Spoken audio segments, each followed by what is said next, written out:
Hello, and welcome to episode 22 of the Time to Calibrate podcast.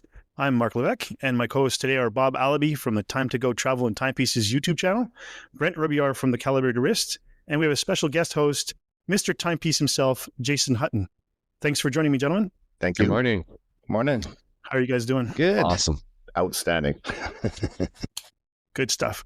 Since we're all freshly back from the Vancouver Timepiece Show, I figured we'd have a recap episode like we did when we came back from the Toronto show. And what better way to do it than with the man behind the show?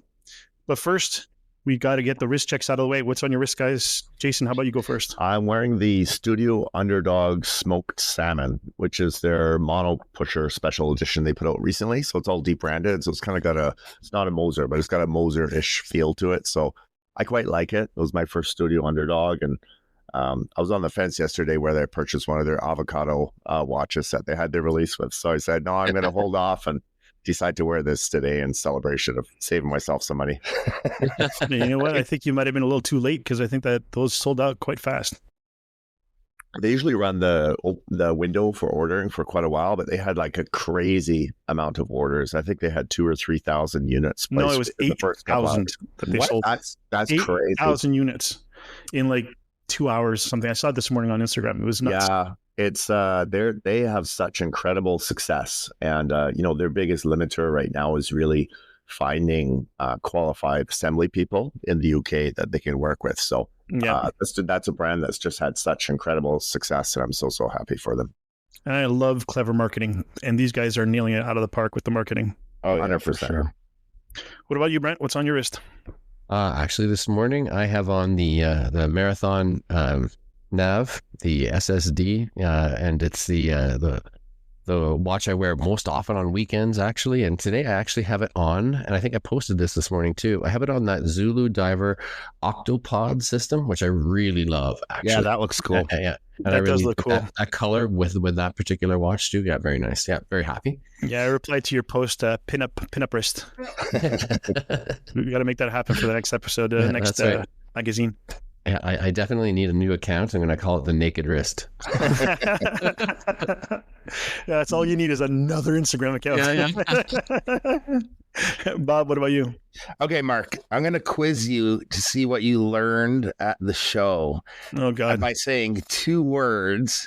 So Mark was working with Jose. I already saw it. I know what you're on the wrist. 2 words. Hyperbolic paraboloid. Yeah. I didn't use those words. I'm wearing the Flyway Terra Maris from Isotope Watches, and the hyperbolic paraboloid is the shape of the crystal. Jose describes it as a Pringle or a saddle-shaped crystal, and it gives quite the unique effect. Makes the dial complete clarity at basically any angle, and it's just a cool look too. Yeah, I'm looking at it from almost a 90-degree angle, and it's incredible, the clarity and the non-distortion that's taking place with it's really neat. The glass. It's pretty incredible. Yeah, it's a really cool watch. Oh no, we'll talk about this later, but that was probably for me one of the show highlights. Actually, when I saw that crystal, it was just, my mind was blown. Yeah, it's awesome, man. And the bezel, the whole bezel. I'm not sure what they call that. Clou de Paris. The Clou de Paris bead. Yes. I pulled that one out of thin air right there. Funny thing is, I was working with Jose for 3 days, right? So Sunday midday, we're showing off some watches, and he picks up the pink one, and he goes, he's telling someone that says, "Oh, we call this one Blink because the indices are blue and the dial is pink, so Blink." 3 days I'm working with this guy, and only now did I hear this little tagline I could have been using since Friday. But yeah, that was pretty funny. And we sold a bunch of those. I'm telling you, it was quite the hit. He had a great show. Yeah, and it was a lot of fun, and we had a lot of people. I think that there was a few people that might have missed our booth because of the way we were sitting behind. I think it was Whitby. Whitby was in front of us and had these big banners. So we kind of obscured a little bit, and we saw people pass by us on the right and go, "Oh, hey, Isotope." And then they came to see us. So I think we might have missed a few people, but anyway, it was an outstanding show. It was great for Jose. We sold a bunch of watches. We had a lot of fun. You should speak to the producer of the show about that next time. Yeah, I wonder if we can get a hold of him. He's a tough guy to get a hold of. Even Bob, I have trouble reaching myself sometimes. So there you go. Bob, you can tie him up and leave him in the basement. Yeah. What do you got on wrist there, Mark, today? I've got my new to me Planet Ocean. Nice. I got this last Friday. I think I said this before. We're all idiots looking for new watches when we don't need new watches, and an opportunity came by, and I just jumped on it, and I'm very pleased with it. It's everything that I ever wanted in a dive watch. I've always been a dive watch fanatic since I started collecting, and the Planet Ocean with the new movements and the traveling hour hand, the double barrels, the long power reserve, the quality of the materials, it's pretty much at the top of what I want, which puts me in a really weird place because, where do you go from here? I've always gone from one to another, and there's always something else that I want. And often because I'm a trader, I always trade watches.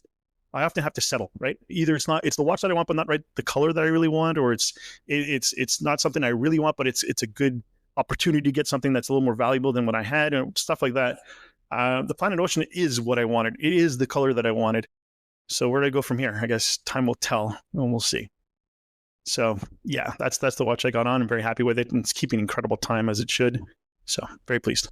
I was really surprised when I saw you post that new watch alert, and I thought, wow, what a piece! Yeah, beautiful. It's amazing. It's 16 millimeters thick. Doesn't wear that way. I felt that my Aqua Timer was 14 and a half. It wore thicker just because of the way it's shaped. The case back has these scallops, and it's all wedged, and it's got like the light catcher case, similar to, it's not, they don't call it that, but it's similar to what Christopher Ward does. They cut out the angles and put bevels everywhere, and shiny here, brush there. It just disappears on the wrist. It's heavy, but that, it's heavier than the Aqua Timer. I mean, it's a beast, but well, this is why things like the Vancouver Timepiece Show are so important, because, specs are one thing, but once you get it in your hand and on your wrist, sometimes it tells a totally different story. And that's what people were saying all weekend, this weekend, brands and enthusiasts alike. Yeah, the watch Bob's wearing, the Flyway, it's 36 millimeters, but when you put it on, and because, and I've said this so many times over that weekend, the first link after the case is the same width as the case, making it kind of look like an integrated bracelet. Yeah. But that gives you more wrist presence. So if you're a guy like my size or Brent, Bob's wearing it, for crying out loud, and Bob's bigger than I am. It looks great. And for men and women, and it drapes really well. That bracelet is supremely comfortable and so supple. But anyways, that's I agree. Going to these shows and getting to see these watches and handling them and fondling them really makes a huge difference. Yeah, that in-person experience, I mean, nothing else beats it. And, post-show, especially, I've gotten so many emails from people around the Pacific Northwest and Vancouver who have never, just like Toronto, had never attended a show before, but they've been a watch enthusiast for a long time. And they were like, this is like a dream come true. And, there's 5, 6, 7 brands who they've been eyeing for a while, but they've never had the opportunity to experience their timepieces. And, they got to sit and talk with the owners, the founders, try these watches in person. It's nothing else beats it. Nothing else beats it. I agree. So let's start from the beginning. How did everybody get along getting to Vancouver? Now, Jason, I understand you have family in BC, and Bob went down early and you put him to work. How did it all go for you guys at the beginning? The travel plans and all that stuff? Did. I did put him on a product performance improvement plan because he wasn't lifting enough water at first, but I got him going. And actually, Bob was a tremendous help. I'm teasing, of course. We showed up a little early, and we just kind of did some of the unglamorous elements of the show, which is like going to purchase water and moving things around. And I had rented a big SUV.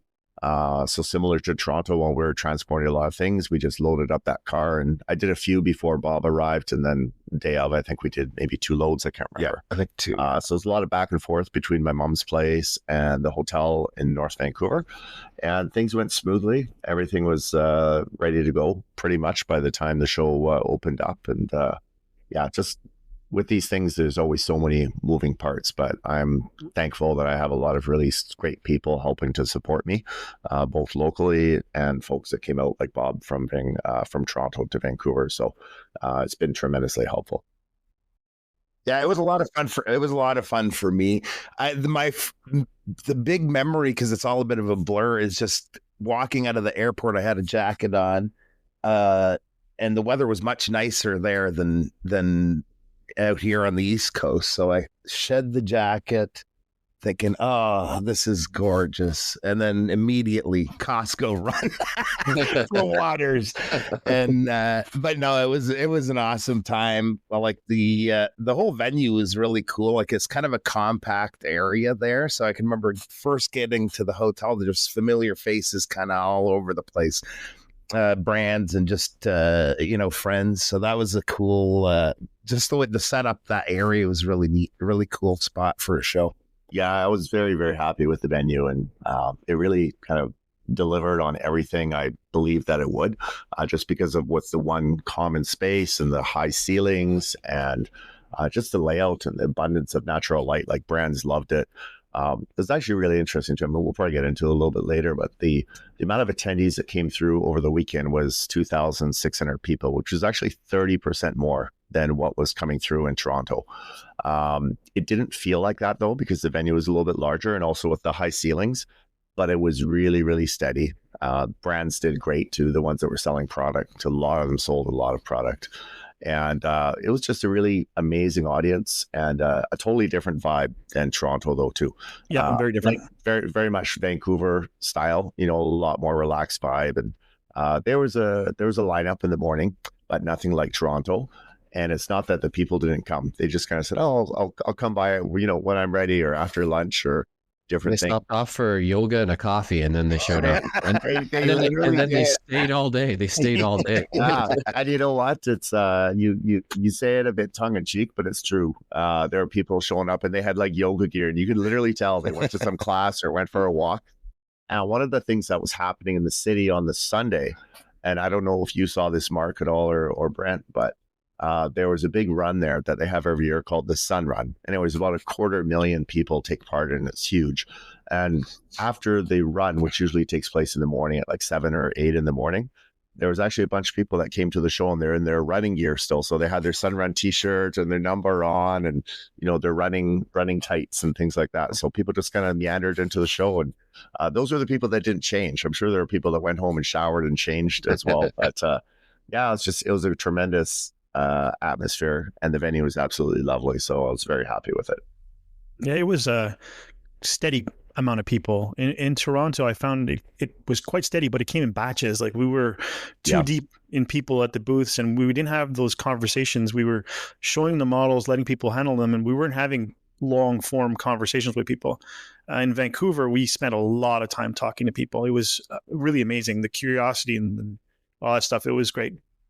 How about you, Brent? How was your travel plans? Well, you know what always surprises me, and I'll say this for those in our audience who are not from Canada, but that you can fly to Geneva, or you could turn around and fly from where I live in Canada to Vancouver, and it takes about the same amount of time. It's shocking to me just how big the country is. And when you're flying over it and you're looking down and seeing that enormous swath of the Great Plains and the prairies, and then you're going over the mountains, it's just an absolutely gorgeous flight the entire way. But we had an easy flight, an easy arrival. We rented some bikes that first day because we arrived a day early, like Bob, and we went around Stanley Park. It was, I think, 18 to 20 degrees out there. It was absolutely gorgeous. And so it was a nice little introduction before the sort of, for us, we really got geared up for what we were doing on Friday. So it was a really nice introduction. And just to echo everything that these guys are saying about the venue, that Shipyards district is like the ideal place to hold an event, no matter what it is. But certainly the eateries all being around there, the beautiful places to go and sit out and actually look out across the water and see Vancouver. I would go down there for a coffee in the morning, run into Bob or Jason and other attendees. And, it was just such a great space, not just the actual building itself, but everything around it. Yeah. Fantastic. Agreed. The one thing I'll mention before I forget, actually, last week, I just got confirmation I was able to reserve the exact same venue for next year. For next year's Vancouver show. So April 24, 25, and 26 are the dates. So we'll be back at the Pipe Shop again, which I was super happy about. So yeah, awesome. That's great. Now that I know where the Costco is, it'll be a lot easier. It will be. I think next time, though, we're going to buy double the amount of water.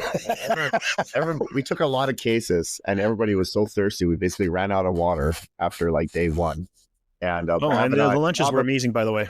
Everybody was talking about that too. And but Bob and I actually had to do an early morning run to get a bunch of other waters from like a local grocery store as well. So the next day, because there was just everybody was thirsty. So yeah, there you go. And to keep you guys hydrated. Yeah. My travel was quite simple too. Like Brent said, it's amazing how large our country is. A 5-hour flight, but with a 3-hour time zone change, so it's really just a 2-hour gap.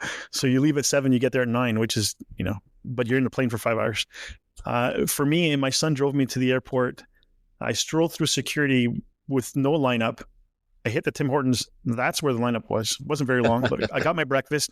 I sat down in front of my gate. By the time I finished eating my bagel, it was time to board. Like literally just bang, bang, bang, bang, bang. We get in the airplane. We sat on the tarmac for 30 minutes because they had forgotten to replenish the canisters for the fire suppressant. They made up the time when we were in the air.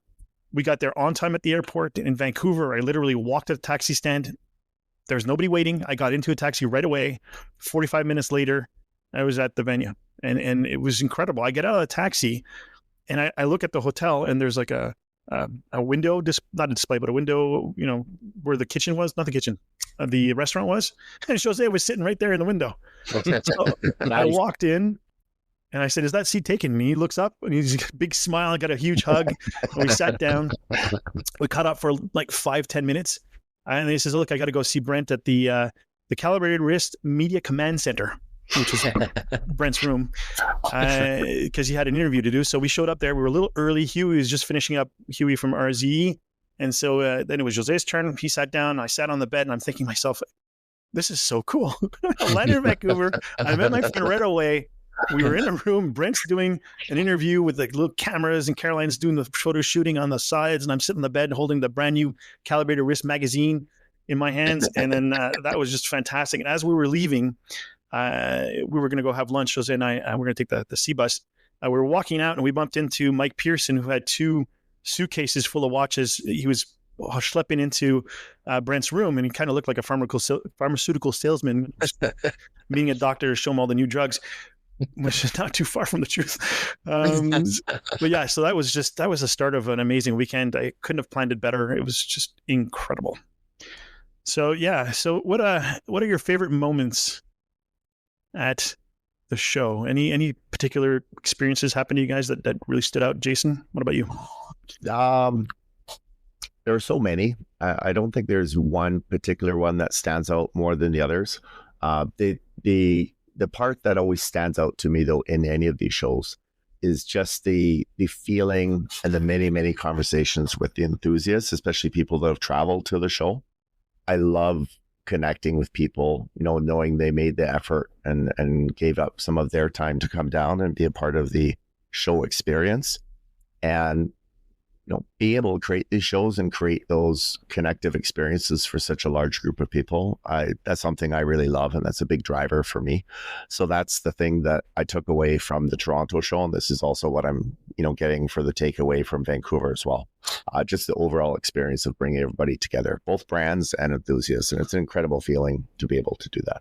One cool thing I just want to chime in, and it is Jason's experience, but I sort of shared, and it was cool so where the Zenea booth was, Jason's brand, which I was working the table, it's pretty early on. You hit that when you come in, and Jason's mother walks in, and I'd met her a couple of times ahead of the show, and just to see the realization in her face, like how big this thing is, because she didn't have an understanding of really what this was all about, and seeing her watch Jason interacting with everybody, and then I know you guys talked about it afterwards, but that was kind of a cool thing to see happen like in real time with your mom there. So that was awesome. Bob, that was it's important. I got a question for you.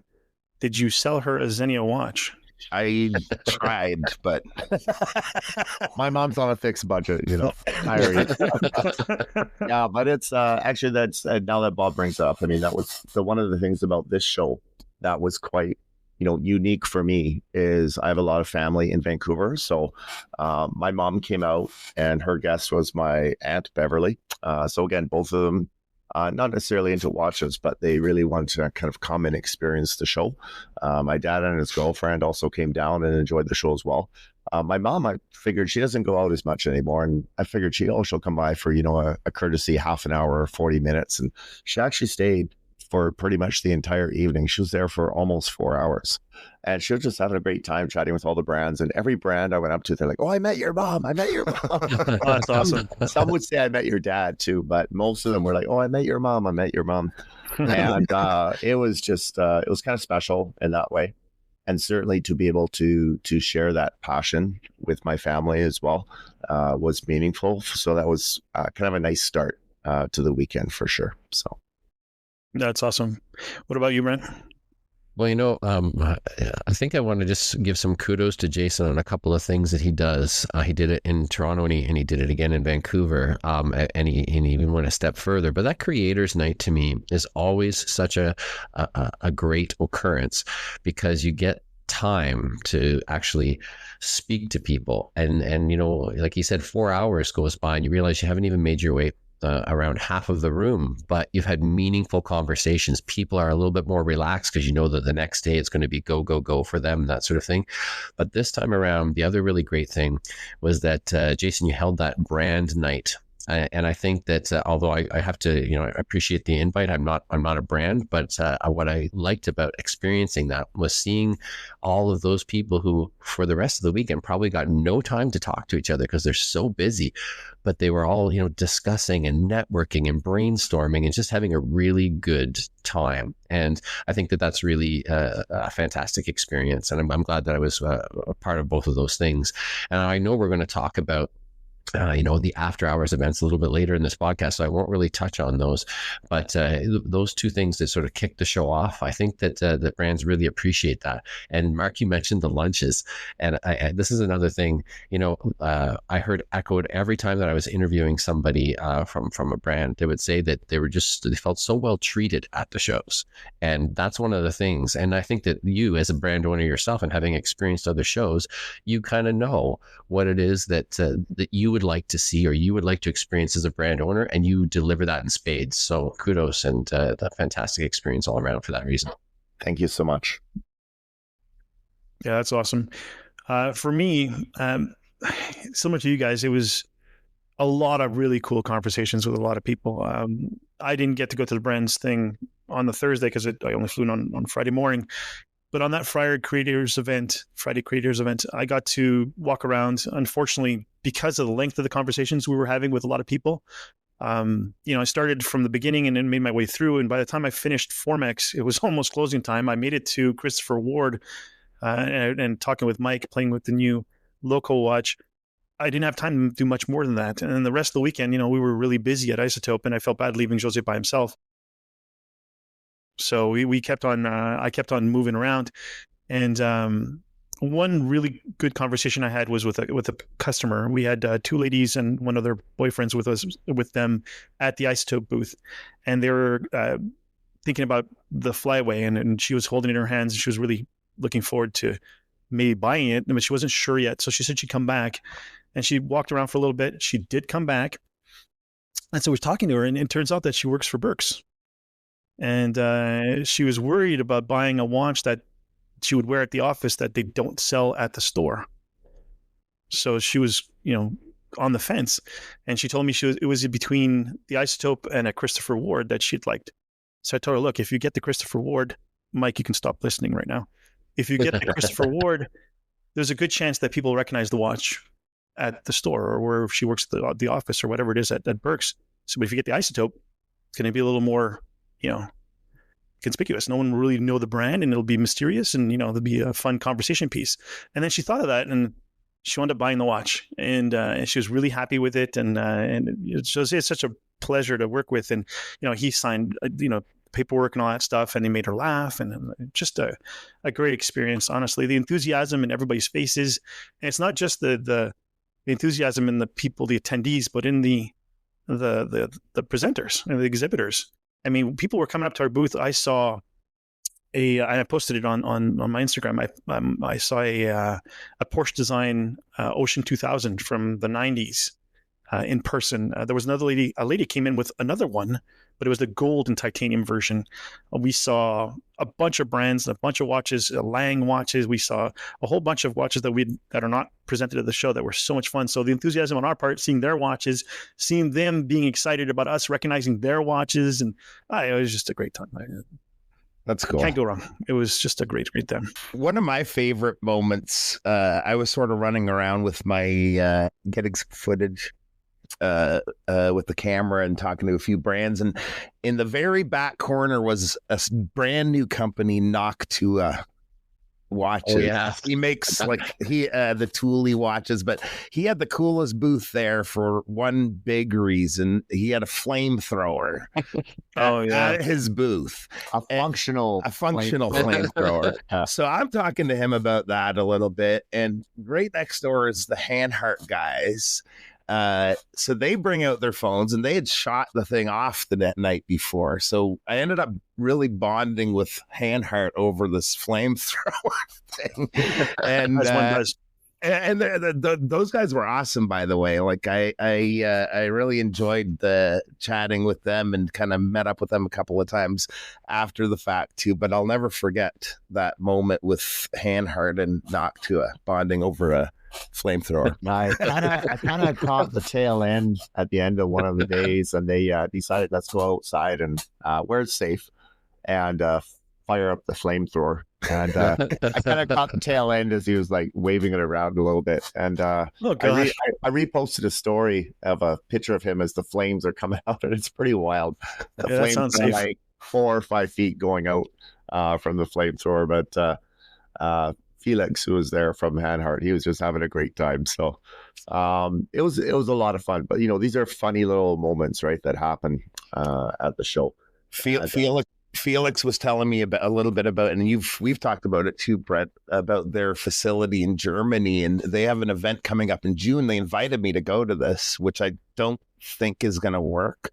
But I asked if there was flamethrowers going to be there. He said maybe not flamethrowers, but a tank. He said he'd promise. Oh wow!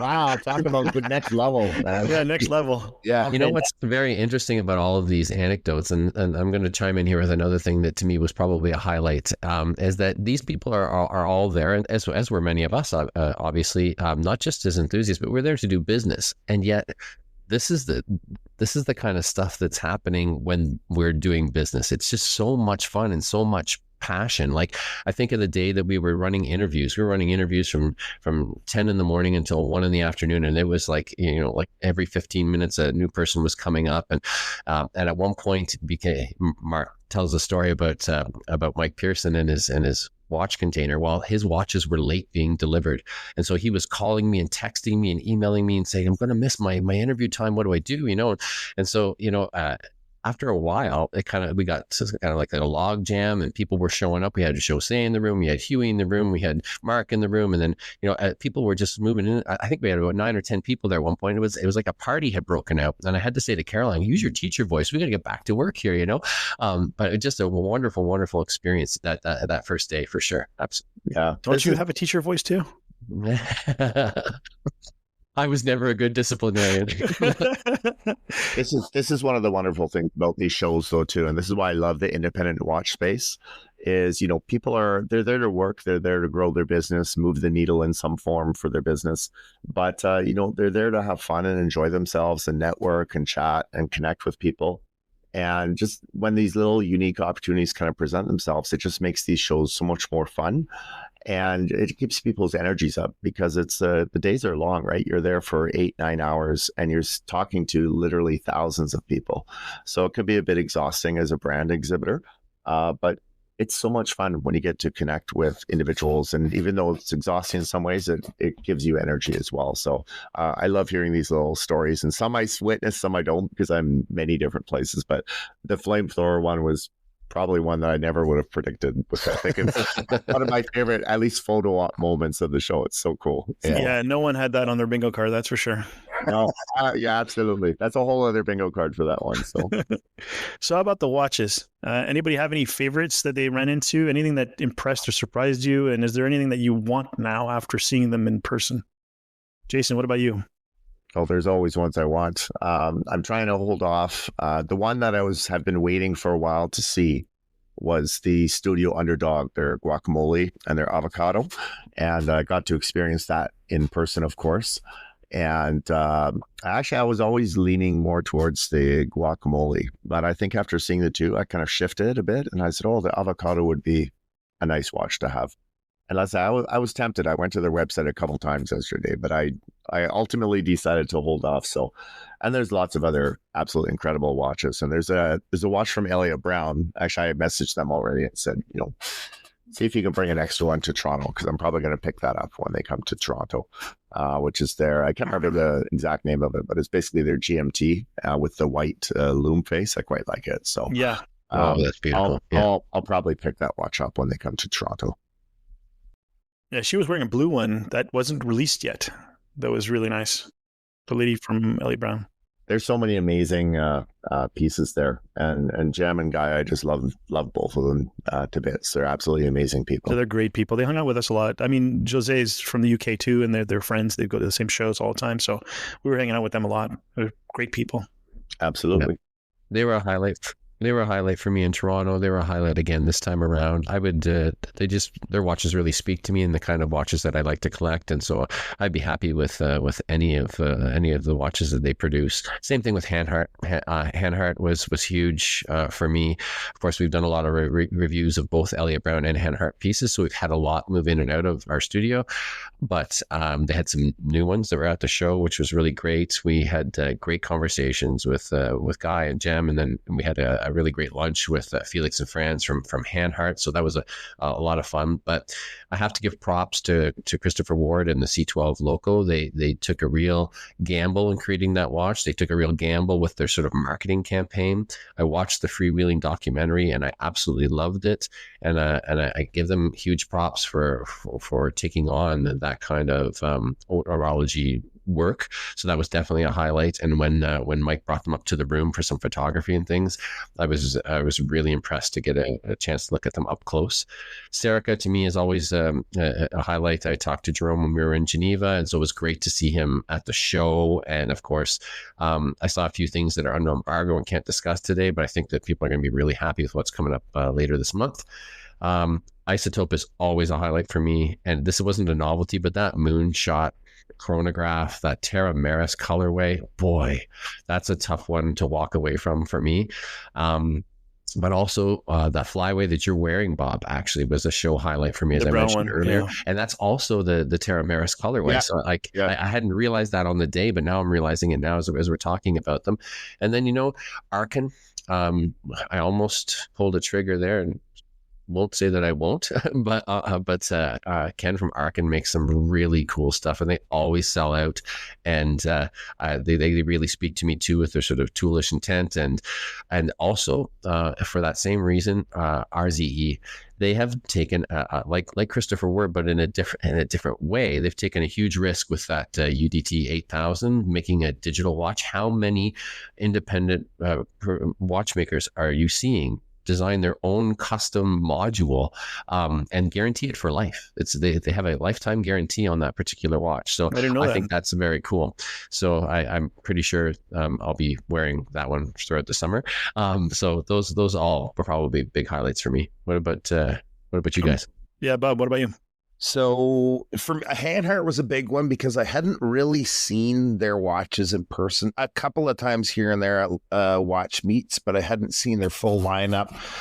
And then also after having the experience with them and kind of getting to know them, that was really nice. I also saw a couple of newer models that they had, and I don't know what has embargo dates or not, so I won't get into specifics, but I do have one of the newer models coming in the next few days that I'll be sharing on the YouTube channel. So really looking forward to that. That'll be the first kind of extended amount of time I get hands-on with one of their watches. Another one that stood out for me, of course, the Loco stood out for me, the Christopher Ward. Jason and I got an early look at that when we were at the British Watchmakers Day event. We went out and toured Christopher Ward's head office there. They were actually still filming the documentary the day we were there. They had some of the film crew running around and doing their thing. The last one that really stood out to me too was Yema. I know you've spent some time with Yema, and I haven't really that much. But their new skin diver, I love the new skin diver. Also, thankfully, something that's coming in for a few-day little test drive for some photography and video soon. So really excited about that one. Yeah, there are really just so many amazing pieces. And one thing that's starting to happen as the shows develop and people plan further ahead as well is, and we saw it a bit in Vancouver, is people are starting to have specific model launches tied to the shows. Or I think more interestingly as well, is they're starting to create some small novelties specific to the shows. One example is a new brand that's coming to Toronto. It's called Awake, which is an amazing French brand, and they make these beautiful lacquer dials. And he's making a specific dial variation with kind of a Canadian theme to it. I know there's no maple leaf added to the front, but it's actually done in a very subtle, sophisticated way. As long as it's not Toronto Maple Leafs, we're good.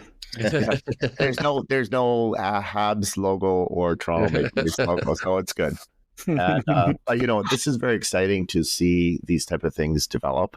And just bring more uniqueness to the show circuits as well for Canadian enthusiasts to enjoy, and also people who travel from outside. It was actually interesting with the Vancouver show too, because we had a lot of locals, but probably about, I would say 30% to 35% was visitors from Washington State and Oregon, Washington coming up for the show. Very, very common, lots and lots of people. So I'm very thankful that they made the trek up for the show. Absolutely.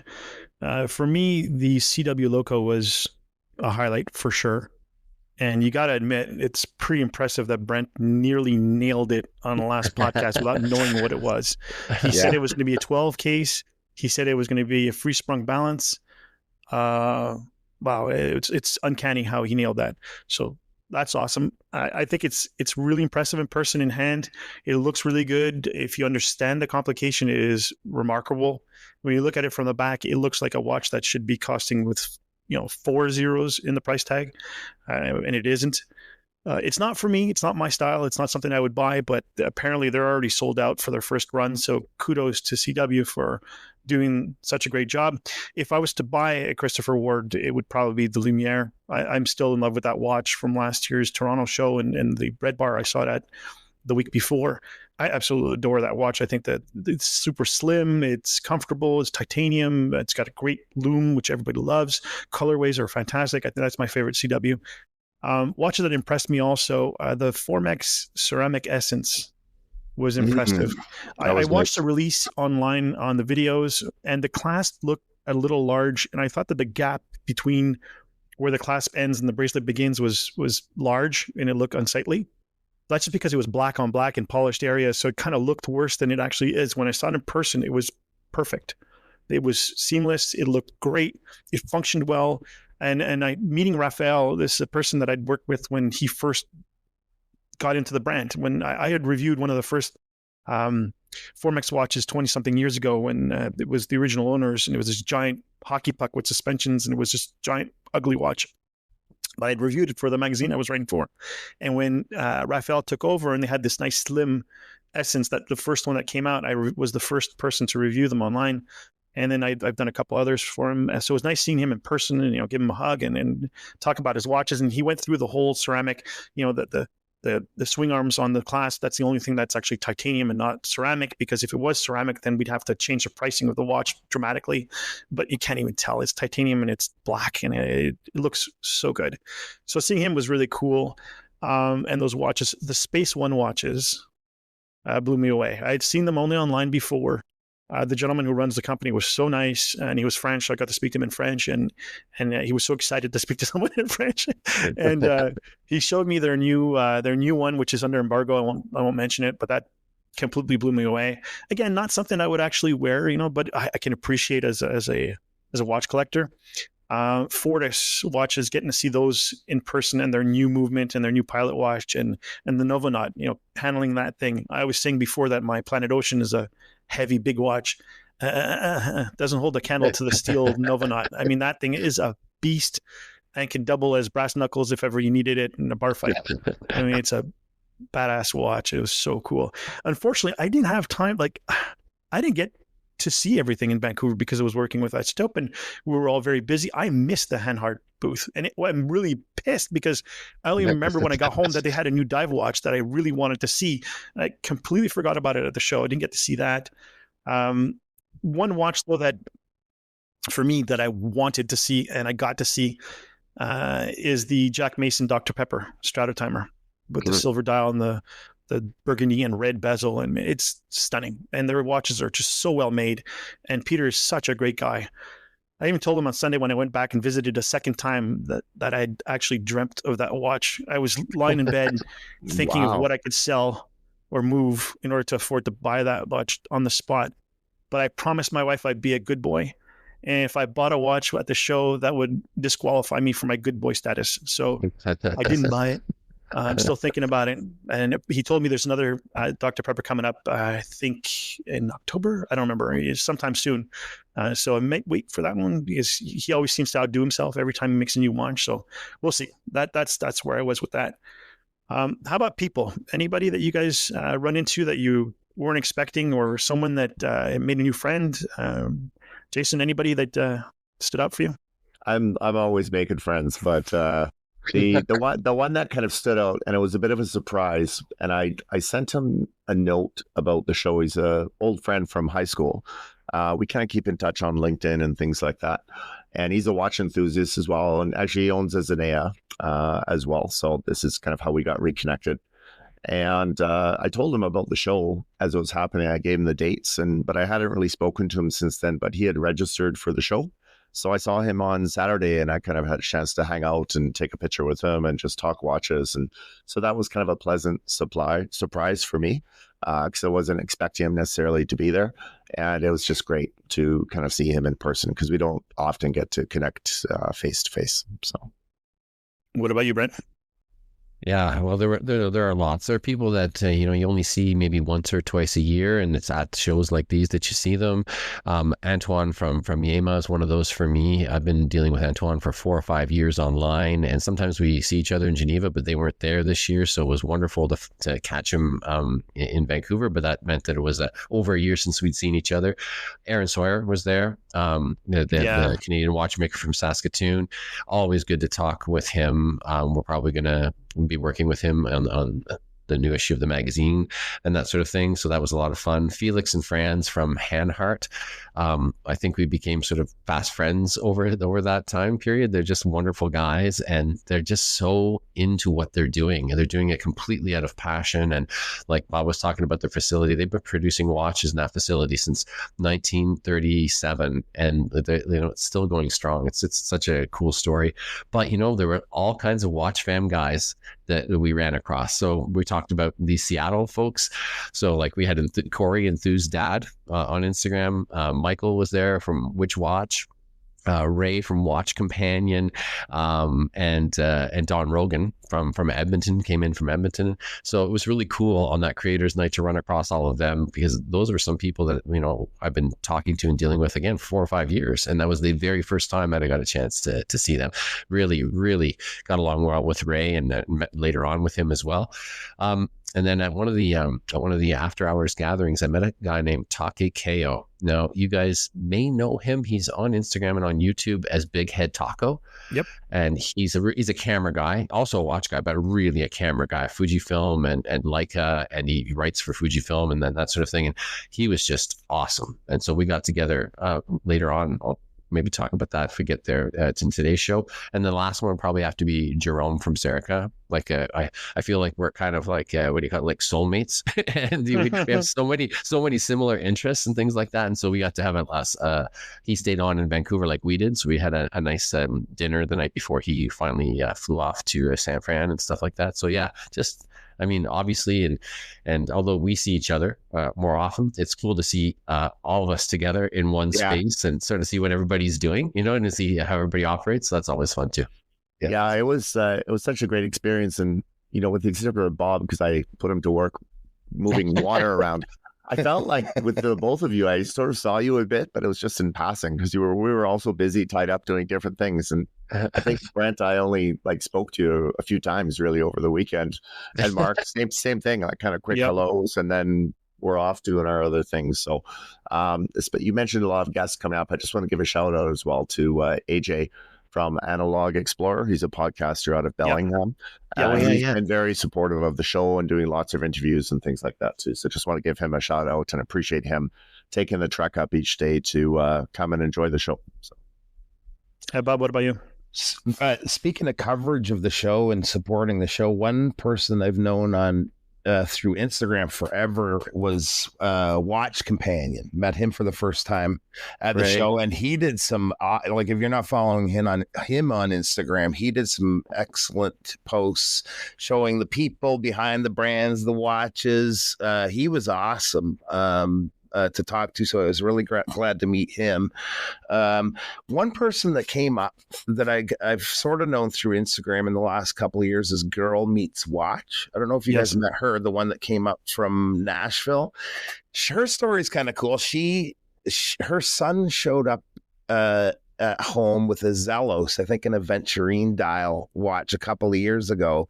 She wasn't into watches at all and just went head over heels for this watch and ended up going down the rabbit hole, and she's been bouncing around to all these shows through the States and now up here in Vancouver. I think she's coming out to the Toronto show, so that was really cool. She was just pretty new to the hobby still, so extremely enthusiastic, and it kind of rubs off on you a little bit being around people like that. So that was a highlight for sure. And then the other one, Jose made her cry.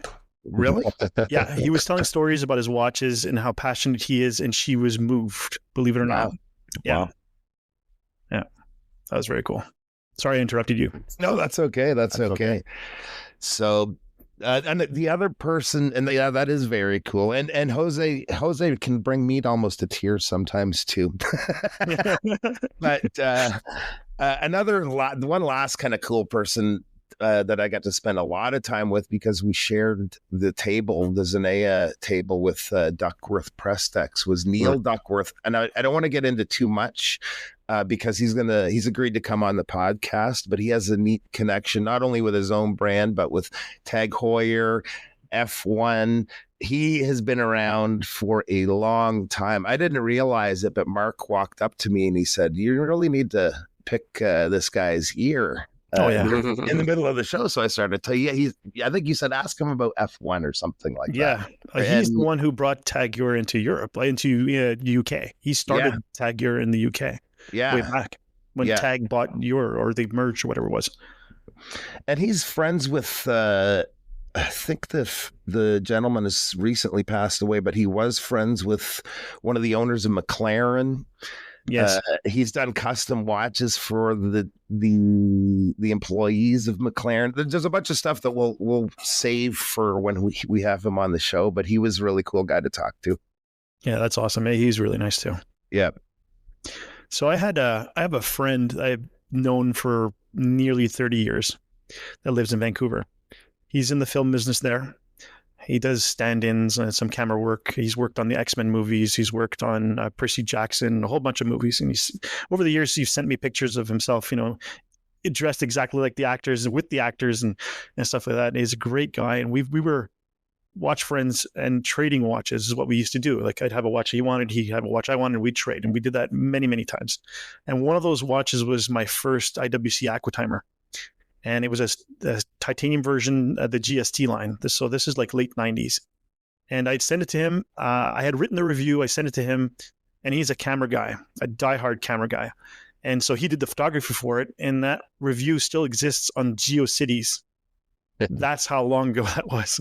Wow. GeoCities. There's a word I haven't heard GeoCities. in a long time. Yeah, exactly. Yeah, I used to have an account there, actually.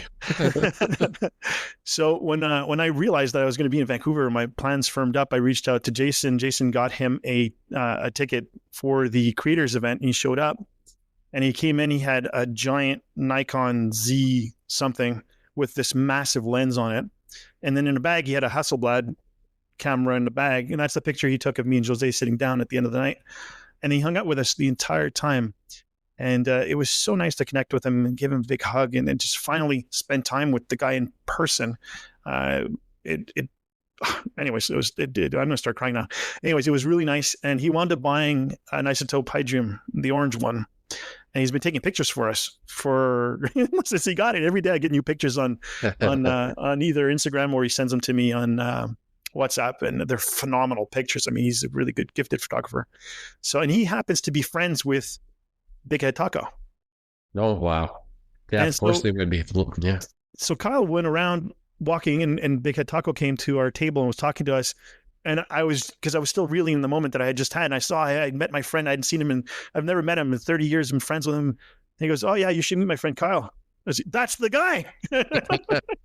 So yeah, it was really cool. So that's one of my favorite moments of the show is getting to connect with Kyle. And it's funny, because I met Take, I think it was on Saturday night, and we were talking about the idea of 6 degrees of separation, and we said in this world you don't need 6 degrees. You're probably like 1 degree of separation from everybody that's in this business, whether it be on the creative end or upon the actual the brand side of things. But it's incredible just how we're all interconnected in some way, and sometimes don't know it.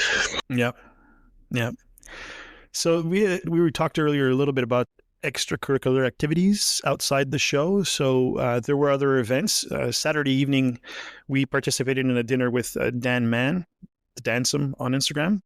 And I can confirm for everyone listening, he wore pants to the dinner. So that's, important to note.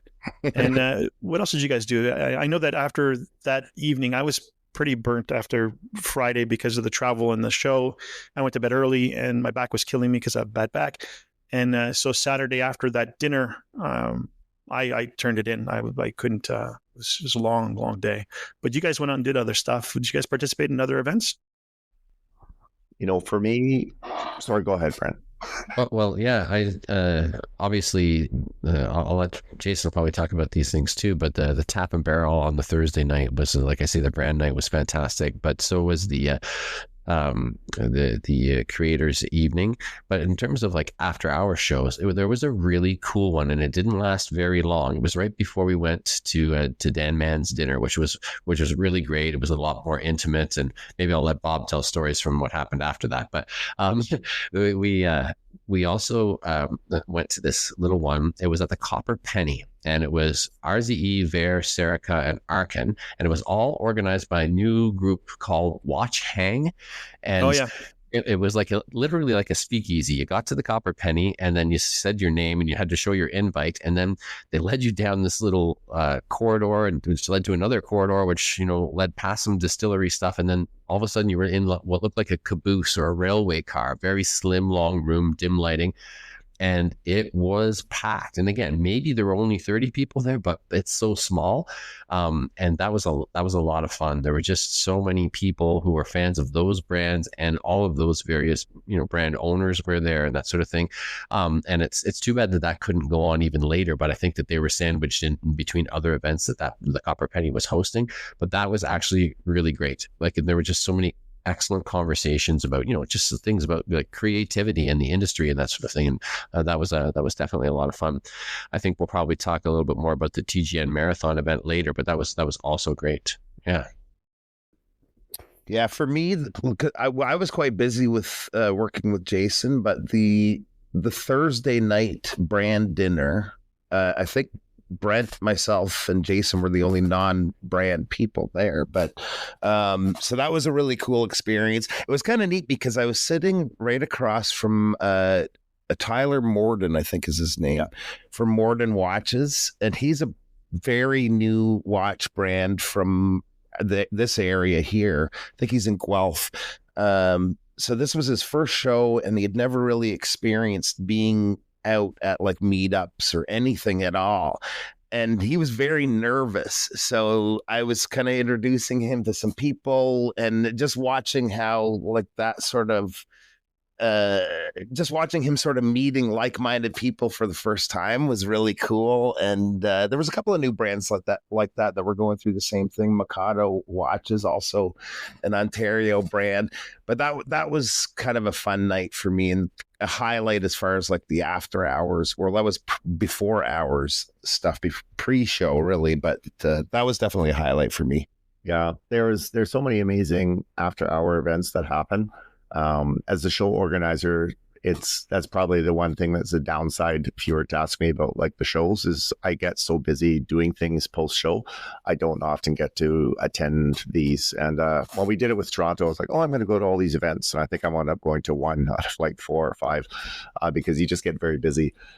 It was similar in Vancouver, except I kind of knew that would be the case. The Brand Academy on the Thursday night was great.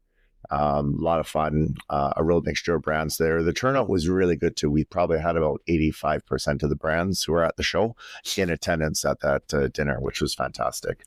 And I did go out to Dan Mann's dinner on Saturday for a little bit. Saturday is sort of the off day. There's not a lot of stuff to do because everything just gets parked in the venue. And, Sunday and the Fridays are the busy days. But went out to Dan Mann's dinner. That was great. I can confirm he was wearing pants, which is always nice to see out in public. And then after the dinner, we kind of wrapped up. I was sitting at not the main table, but like we had a separate little table, and there was the team from Fears there with Lee and Richard, and also Bradley Taylor, who's a very accomplished watchmaker based in Vancouver. So after our dinner, we went out and had some drinks at a local pub down the road, and that was quite nice. Actually, it was very relaxing. We had a good conversation just about watch design, elements of design and the industry as a whole. I really enjoyed that conversation. I was pretty tired by the end of the day because it had been a long day, but I'm just so thankful that I had that opportunity to really sit down with them during the weekend. Yeah, very cool. Yeah, I had. If you know me, and you guys know me pretty well, I'm very meticulous and anal when it comes to certain things. And packing for a trip is one of those things. And I will think and rethink and then think some more about what I'm bringing with me. And I forgot my deodorant. So Saturday morning, I got up early and I went down to the hotel lobby thinking, they have all these things you can just pick up at the counter. They had everything, tampons, Q-tips, you name it, but no deodorant. So she told me there's a pharmacy right around the corner. You can go there. So this is like at, 8:30. 8:30. And they said, it's probably open. So I went. And this is before I had breakfast with Jose. So I went to see the pharmacy. I walk up to it, and it's this little pharmacy, and there's a sign on the door. Saturdays open from 10:30 to 2. I was like, what?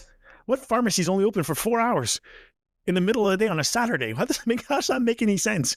So anyways, so I forget it. And so I did the show, and then we had the dinner with Dan, and I was talking to Dan. I says, look, I got to find a pharmacy. Like, I got to go, And he says, there's a Shoppers Drug Mart. And we did the Google thing.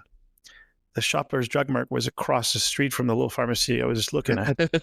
I could have just looked over and saw the giant red sign and gotten one I needed. So anyways, that's what I did after that supper, and then went back to the hotel room.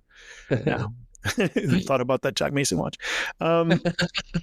So yeah, we were talking about the TGN Marathon event, which happened this time not at Marty's home, which is where we had it last year in Toronto. It's an old converted firehouse, which is really cool. They hosted the show at the Roldorf location, which is Jason's his name? Jason Gallup. Yeah, that's his store, which is really neat. So, old antique looking store. It was gorgeous. Unfortunately, none of the watches were displayed. They emptied all the counters. Makes sense. I mean, there's a lot of people, but it would have been cool to see all those things. I found, I don't know if you saw it, but there was an old 1940s or 50s diving helmet that was on the ground underneath the table that had all the sandwiches. So I got to take a picture of my aqua timer right next to it and look really cool. Anyways, so I got to spend a lot of time there. Brent, you came along with Caroline. Unfortunately, I didn't spend a lot of time with you, but I did spend a lot of time with your wife, chatting with a bunch of other people. And Lucy from the Watchbox Diaries on Instagram, who's a representative of Poland, had told me that she wasn't coming to the Vancouver show, but her friend Katie, who works for Poland, would be there. And I didn't have time to go see Poland. I didn't get to see them at all. And it turns out that one of the people we were talking to when I was talking to Caroline was Katie from Poland. I didn't even know it. But anyways, one of the highlights for me at that show is when we were walking around. I was with Jose, and Jose introduced me to Mike Pearson, saying, "I found my Mike Pearson." And I thought that was really cool. And we're actually working on possibly making that, official and permanent. We're still talking about it. But anyways, that was my highlight of that event. What about you, Brent? How did you get along? You seem to be lighting up the room there. You had a little forum. We entered that room, and like you say, Caroline went off and was sort of working the room, and then I hit Take right away, and Austin from Vare, and Jerome, and we just got along so well. And Ken from Arkin came, and I actually looked at my watch at one point, and I realized I had not moved more than 1 foot in either direction for over an hour and a half. We were just so involved in talking. And what came out of that was really, really cool. So Revolution Coffee is just around the corner. And it's kind of like unofficially known as the best coffee in Vancouver. James Stacey, raves about it, etc. And so when Terry came over, the owner, he introduced himself. And then we got talking. And Jason Gallup was there. And so we had made plans to go on Tuesday morning to interview Jason Gallup and talk about sort of the tragedy and the triumph that is Roldorf after the fire, etc.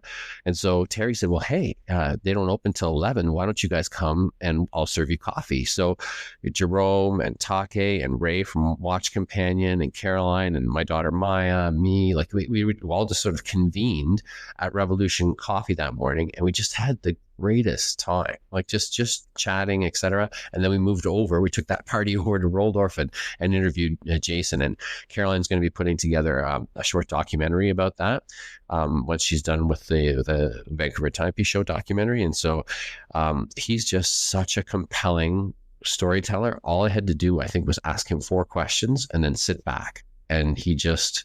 You could have heard a pin drop. There were about 6 or 7 of us in the room, and nobody made a noise the entire time. Those are the best interviews.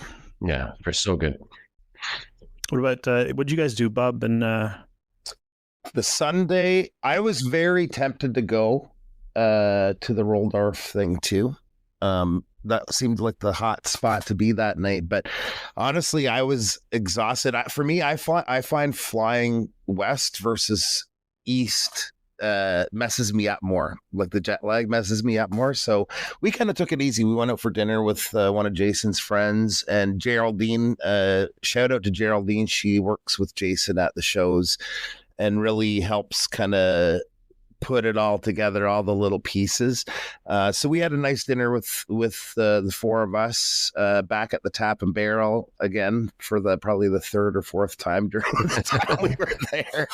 And yeah, just a chill kind of a night for us. Yeah, that was after kind of we actually were able to break down the venue pretty quickly in terms of post-show. It took about maybe 2.5 hours or so before they actually locked it up when we're all done. So I was pretty pleased with that. And, that's one of I think the learnings is you just learn how to be more efficient when it comes to breaking things down and cleaning up. And yeah, I was pretty wiped out by the end of Sunday. And I was tempted to try and pop by Roldorf as well for the marathon event, but I knew ahead of time I just wasn't going to be able to have the capacity or time to do it. So, but it sounds like it was incredible from what everybody has told me. So. Yeah, it was a lot of fun. Now, Jason, when you guys were breaking down the show, did you guys find any watches lying on the ground that someone dropped and stuff? We found none. Although my aunt lost her watch. Oh no! Somewhere in the process of when she left home to when she left. She stayed over at my mom's place to when she left in the morning. And so who knows where it is. It's one of those super old, it's not really like an independent timepiece. It's one of those old Gucci watches where you have the interchangeable color bezels. Oh yeah, I remember And those. she liked this for a long, long time, and I don't know, somehow her watch disappeared. So I'm hoping it turns up. But other than that missing watch, I haven't heard any reports of missing watches, nor did I find any watches around the show. So that was it. Actually, there was a lot less waste with the Vancouver show than there was left behind for the Toronto show. And I'm not quite sure why that was. Maybe just the brands were treated a little differently because they were traveling a bit further. They were a bit more expeditious or efficient with their packing, but there wasn't a lot of materials left behind, which is all makes the cleanup easier. Oh wow, yeah. I flew out on the Sunday night on the red eye, so I had my bag with me, my suitcase to the TGN event, and then I walked from there to the C-Bus station, and there's a train that goes from that station called the Canada Way that goes directly to the airport. Yeah. Okay, so it cost me $85 to take the taxi from the airport to the venue. And it cost me $3.50 to go back to the airport from the venue. Yeah, and that same ticket works on the C-Bus and that train. The train line to the airport in Vancouver is quite good. If you're not carrying that much, it's well worthwhile to do that, especially. Yeah, well, next time that's what I'm doing, because $85. I mean, and apparently I got there 10:55 is when I landed, so I wasn't rush hour. But at rush hour, that ride to North Vancouver could be an hour and a half easy, apparently. And that train is just a joke. The only problem is, unlike in Montreal, I don't know how it is in Toronto, but the subway in Montreal, the metro is what we call it. There's one train on one track. Yeah. In Vancouver, there's two trains on the same track. It's just at one point the train goes left and the other train goes right. So I was on the wrong train initially, and I noticed that they weren't saying airport. So I asked someone, I said, "Oh, you got to get out, wait 5 minutes, take the next one." Same track. So it can be confusing. Not that I know I won't make that mistake again, but anybody listening that needs travel advice here, you just heard it on the Calibrated wrist. Watch out in Vancouver, multiple trains, one track. So now last year, I remember when we had this podcast recap of the Toronto show, we were all still very excited and we felt rejuvenated from the show. I mean, the creativity was there and we were all excited. How is it this time after this show for you guys? Jason, can you finally relax now after the show and start breathing? Are you doing any metal detecting like you did last time? No, I've been, unfortunately, I've been a little under the weather. I'm sounding okay now, but it's been a bit of a recovery period for me coming back. The shows themselves, though, having done 2 full shows now, Vancouver went a lot easier. I kind of knew what to expect. There were less surprises. There were a number of things that went sideways, kind of behind the scenes a little bit for Toronto, although people didn't feel it. And with Vancouver, there was really, somebody was asking me this, if there's anything that kind of didn't go the way you expect it to. And everything went exactly as I expected it to. There were no surprises at all. The only thing that happened, I would say, with Vancouver is we were still doing a few last minute things. And I was like we'd been moving stuff around. I was in a t-shirt. I was kind of sweaty. And all of a sudden one of the VIP guests showed up. And I was like, "Oh, you're early." And I look at my time and it's 4:59 p.m. and the doors open at 5. I'm like, "Oh, actually, I'm late." So I had to make a hasty exit out and get showered and cleaned up. Just leave it for the rest of the team to start bringing people in. So by the time I came back onto the show site, it was, things were already well underway.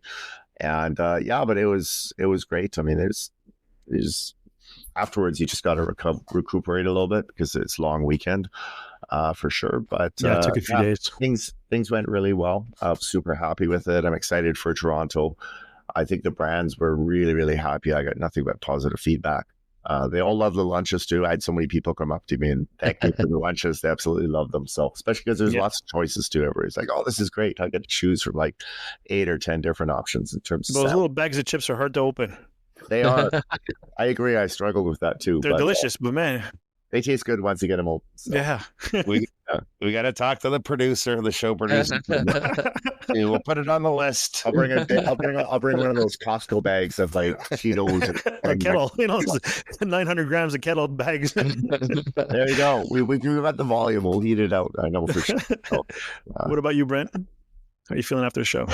Yeah, obviously there's always such a you're obviously exhausted, number one, and it's a long flight back this time, right? So exhausted, but like that good kind of exhausted where you feel like, wow, like that was really something, and so we were right back up and running very shortly thereafter. We had watches that were in for review that needed to be photographed, etc. There's some things also that developed out of Vancouver that I can't really talk about right now, but hopefully in the next couple of weeks or so I'll firm some of those things up. But we had some really good meetings with some people, and so we've got a lot of irons in the fire for that. But who's really fired up is Caroline, because she's working right now very hard on the Vancouver Timepiece Show documentary. She's got the one she's really looking to sink her teeth into about Roldorf, etc. Plus, we have so much footage from Geneva, and we had a really great interview with Adrien Brassard, and so she's got that to work on. So she's just been going like full tilt since she got back, and is really, really fired up. So that's awesome to see. Awesome. What about you, Bob?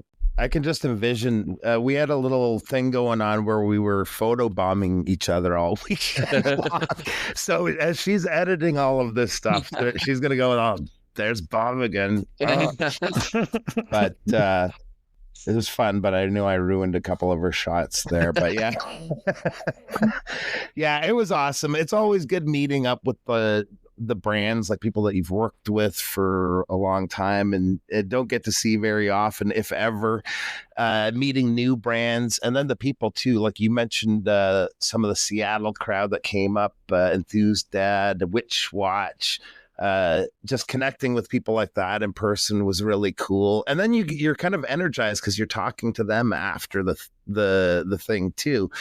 West Coast Watcher's another guy that I know quite well through Instagram, and met him for the first time in person. Yeah, Mark, that's right. He was a really good guy. I also came back with a bit of a bug. So I've been in recovery mode. You can probably hear it in my voice a little bit, but on the other end of that now finally. But yeah, of course, very pumped up from the show, like we were last year. Yeah, it's the same for me. I feel so pumped about our industry, our new friends and old friends and everybody that we got to meet. I'm also a little jealous that all you people get to live in this full time and in real time for your careers. But I'm working on making that my career as well. So who knows, maybe in the near future, this could change and I'd be living it as well. I'm really looking forward to Toronto this September coming up. And it just goes to show you that the Toronto Timepiece Show last September was not a fluke. This is a thing. It's here to stay. It was extremely successful in Vancouver. It's going to be successful coming this fall, or whatever September is. September's fall, right, guys? Or is it?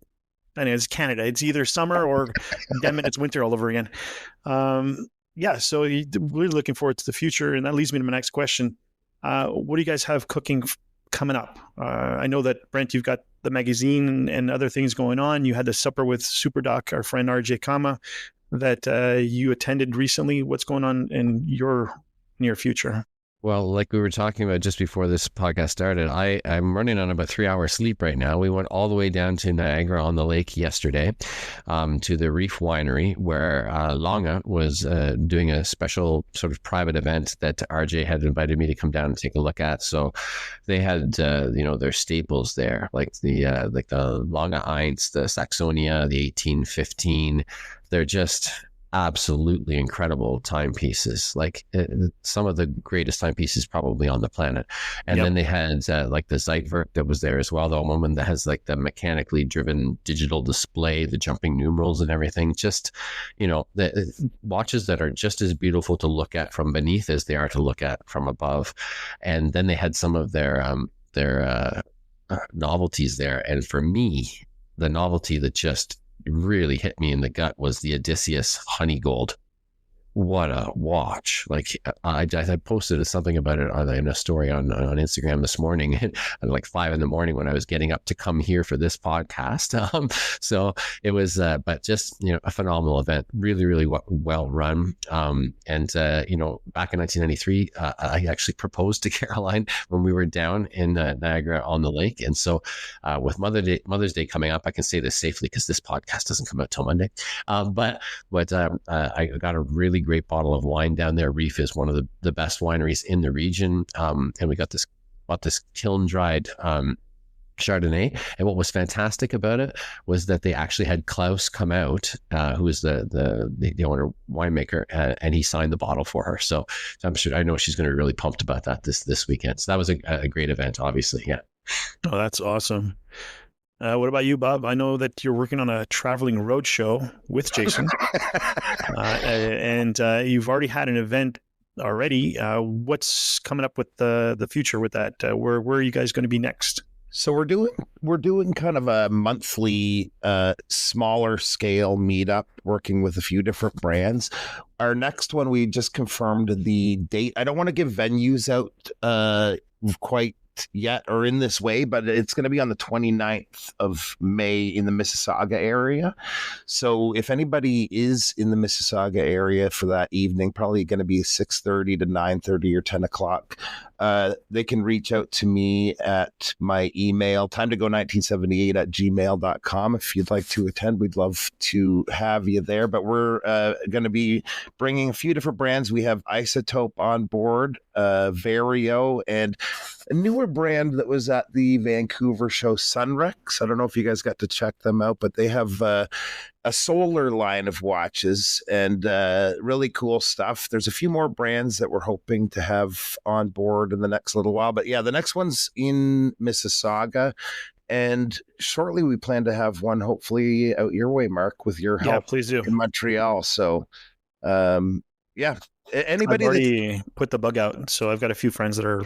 Yeah, we'll connect up on that. But anybody that's sort of almost like Windsor to Montreal, we're going to be doing these meetups on a approximate monthly basis, where you can get hands-on with some watches you might not normally be able to otherwise. So yeah, it's going good so far, though. Unless you come to the Toronto Timepiece Show. Yeah.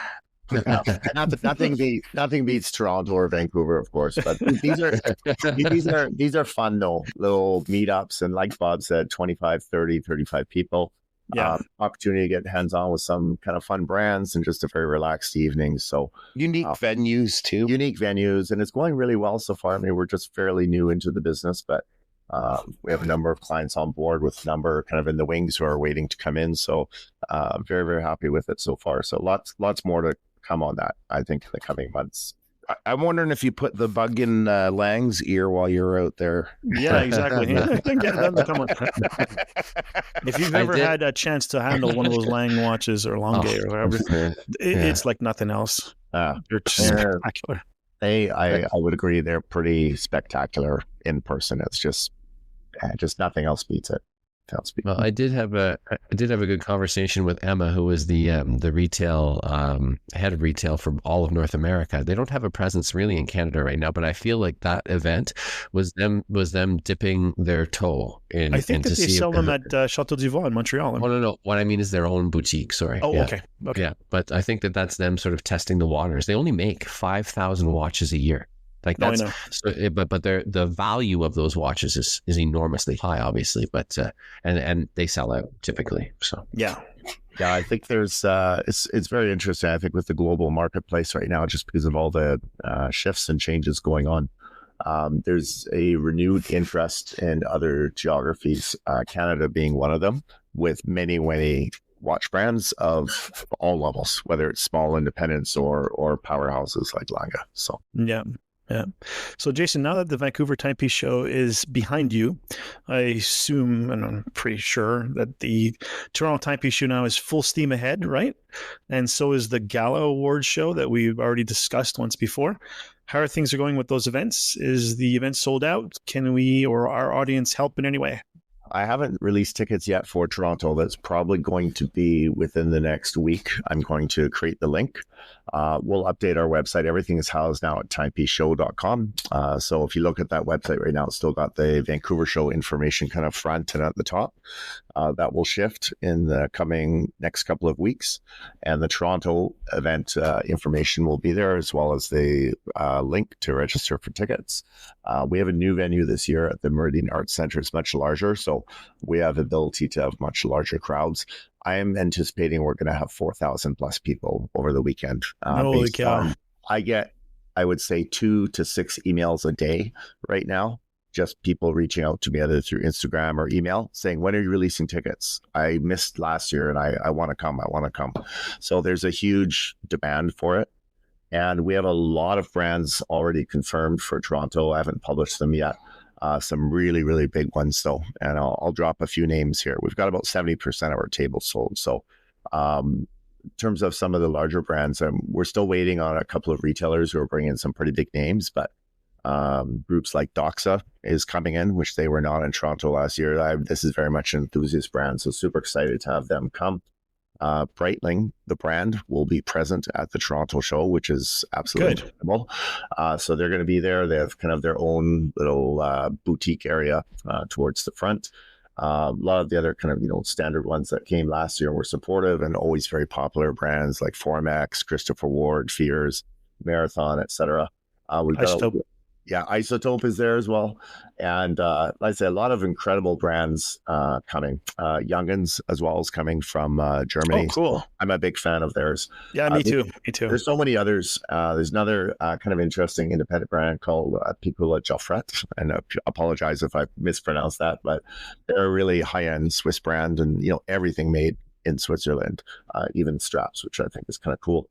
And then, like Space One, Navida Gretchen, Simier, like that, and there's a bunch of other Canadian brands, a bunch of US brands. Jack Mason's there again. It's just going to be Studio Underdog. I mean, it's going to be a great show. Zenea, of course, that's a given. Oris is there as well. They've got a pretty big presence. Serica, Clements Watches, Redwood from Montreal. Oh yeah, Redwood.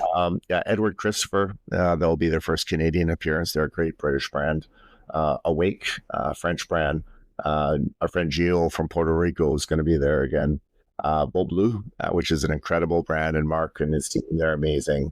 Brew Watches will be there with Jonathan, Wilk, Elliot Brown, Duckworth Preston, Mikado, Yima, Hannah Hart. I mean, there's just, the list goes on and on. So it's going to be an amazing show. And I'm so excited for it. And the venue itself, anybody who listens who's coming to the venue, you'll see when you come in, this place is absolutely spectacular. It's 4 or 5 levels above kind of Courtyard Marriott where we were last year. It's an immersive experience. There's so much natural light. It's going to be a beautiful venue. And then, of course, the Jury Awards as well. That's all that information hopefully is going to be published within about the next week and a half. And we're going to go full into that. And that's a massive undertaking as well. So I'm very excited about that as well. Can't wait. Just can't wait. So apart from potentially solidifying my association with Isotope, I have a bunch of watches to write up for Brent at the Calibrated Wrists that I'm a little behind on, which I should be getting done soon. This includes a very cool brand. I was contacted by Mike Stuffler. I think I mentioned before. He used to be the German watches moderator on Watch You Seek for years, and he's still very present on Instagram. This German gentleman contacted him and trying to get the ball rolling with marketing and other stuff. And he found a barn find of 200 A-Shield vintage movements and that he has refurbished, and he's created a new watch. I sent you, Brent, the PDF of what he had created. I sent you the German one. I'll send you the English one. He sent it to me recently. That watch is in the mail. So I should be getting it this week or next week. It's kind of cool. It's really neat, very different. Very 1970s-ish, in theme with the movement. So it's going to be a cool thing to write about. And I might be writing for Hodinkee soon. I had a meeting with James Stacey last week. We talked about a couple of pitches for some ideas. And I don't think he wants me to review anything right away because he thinks we believe the audience should hear from me different articles, different ways, learn my voice, and then eventually work on some reviews, and potentially aiming for maybe my first review in time with the September Vancouver, Toronto Timepiece Show. So we'll do photography with Jason there, and we'll do stuff. So anyway, that's exciting. Nothing's firmed up yet, but it's in the works. So I'm very excited about that. So that's what I've got going on. Oh my God, Brent, I almost forgot. How was the launch of the magazine, the hard copy, the real deal in print magazine? How did it go? How was the reception? How did the people react to it? I know I was blown away when I had it in my hands. Yeah, I don't like it. Yeah, it's difficult to talk about one of your own children because then you always sound like you're bragging about that child. But honestly, it was it came to fruition, I think, in the best way that we could have expected it to come to fruition. We knew what to expect a little bit after we brought the advanced copies to Geneva, and it sort of repeated itself. What really happened is, we would pass somebody the magazine or they would come and talk to us about it, and they would touch it and they would stop immediately before they even bothered to open it or read it or flick it. And they just said, "Oh, wow, this feels wonderful." It happened with Terry at Revolution Coffee. It happened like all over the place. And then, of course, nobody's reading it. You audience members can't see what these guys are doing to me right now. They're trying to distract. It was. But now we're getting feedback from the readers, and that's been just awesome. The DMs, and we mailed out the subscription copies. We had to close the window because we were out of magazines. We had to shut down. You can still subscribe, but your subscription will now start with the fall winter issue because we were out. In fact, yesterday I had to order. Sorry, the day before I had to order a small run, a second printing, just to fulfill everything that we did. We sold out at the show. We sold out, at Geneva, and then just to fill all those subscriptions and things, we used every last little one that we had kicking around. So we're doing a small run for again. But I have to read this thing because I got this really beautiful email from a guy in Montreal, and the interesting thing to us is that we expected people from, watch enthusiasts from Instagram and in the industry to subscribe or to like it or to get their hands on it. But what's interesting is that people that the world exists beyond that as well, who are enthusiasts or just quiet enthusiasts, and this is one of those guys. Octave is his name. I'll just save his family name, but he wrote, "Hi, Brent. Yes, I just received it this afternoon. The magazine is truly beautiful. The matte finish on both the front and back covers is not only visually striking, deepening the blacks for a rich look, but it also feels wonderfully tactile. Long live the calibrated wrist." And that was one of the greatest emails I've received all year this year. That's amazing. Yeah, so I feel sort of wonderful about that. But now, of course, the subscribers are receiving it now, so I'm getting DMs that are kind of similar things. So I feel really great about it. And we're hoping to double the size of it for the next launch. And we just began sending out the calls because we're going to have a much earlier deadline this time, so that we can really do some cool stuff with it. So yeah, feeling very, very good about it overall. Any cool messages regarding the one piece about the middle of the magazine that's written by some writer and photographed by some great photographer about this amazing event planner? I'll have to go through them again. I'm not sure. No, actually, funny story related to that. Because of course the magazine was distributed to the VIP guests, and also there's a few additional copies which were given out over the weekend. And there was these two gentlemen walking around the show, and they had picked up a copy of the Calibrated wrist. Anyways, and they were flipping through it, and they happened to come to that article around the middle of the magazine. And they said, "Hey, that's you." And I said, "Yeah, that is. Yes, it is." Anyways, they were pretty fun, and they were chatting, and they're like, "Oh, we did," and we were talking, and they were actually a retailer out of the Philippines, and they had flown all the way to Vancouver to meet one of the brands that was at the show that they actually work with and they're a retailer for. And they said, "You know what, let's take a trip to Vancouver. We'll have a little short vacation, but we can kind of cement our relationship in person and have some dialogues with some other brands as well." So amazing when you see things like that happen. Mm. And, that was the closest that retailer had ever kind of been to the Philippines, even though it's still far away. Vancouver to Philippines is a long flight, but it's not quite as long as where they're normally based, though. So it was kind of fun to see that, and I laughed when they recognized me in the magazine. So that's very cool. Yeah. So I want to plug something. I don't usually plug things or other shows or other people, but my friend Chris Ansoulis, my dear friend, who was a writer on Warner Wound with me years ago, and he's now a writer for Watch Gecko in the UK. He's the founder of poppingcrowns.com. His articles are always whimsy, a lot of fun. Very good writer. He's starting a podcast of his own. It's going to be called Tale of Two Wristies, which is a great name for a podcast, especially about watches. And it's him and his friend that are starting this. I think the tagline is two watch collectors, two dogs, too many watches, or something like that. It's really cute. So they're going to be starting that soon. So look for it. It's coming soon to ear holes near you. Thank you for participating, guys, today, especially Jason for trekking over to Bob's house to record with him. And it's much appreciated, my friend. We hope to have you on again before the Toronto Timepiece Show and talk about the events leading up to the awards. And that's it for us. Time to Calibrate podcast is out every 2 weeks and can be found everywhere you find your podcasts. If you have any questions, comments, or suggestions, email us at timetocalibrate@gmail.com. Lastly, we would love it if you could please like, review, subscribe, and all the happy stuff. It all is appreciated. Also, reminder, we have a Discord community. So if anybody wants to participate, please do. It's starting to gain traction. So there's activity there all day. And it'd be great to have you on, especially Bob and Brent, who haven't participated yet. Shame. Yeah, exactly. All right, I'm jumping on this afternoon. I like it. Thank you, guys. Have a great weekend, and we'll see you all in 2 weeks. T2C out.